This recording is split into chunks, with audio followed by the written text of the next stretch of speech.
সিরাজগঞ্জের কামারখন্দ উপজেলার কাজীপুরা এলাকায় একটি পারিবারিক বাগানে গাঁজা চাষ করায় আশরাফুল ইসলাম বাদল নামের এক যুবককে আটক করা হয়েছে।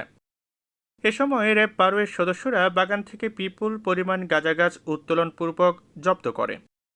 মঙ্গলবার সন্ধ্যায় উপজেলার কাজীপুরা গ্রামে এই অভিযান পরিচালনা করা হয়। এ সময় গ্রামের শত শত নারী পুরুষ গাঁজা গাছ দেখতে ভিড় জমায়।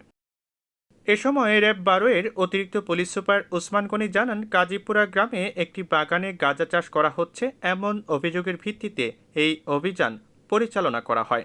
র্যাব ১২-র ব্যাটালিয়ন কোম্পানির অভিযানের একটা টিম গোপন সংবাদে জানতে পারে যে সিরাজগঞ্জ জেলার কামারখন্দ উপজেলার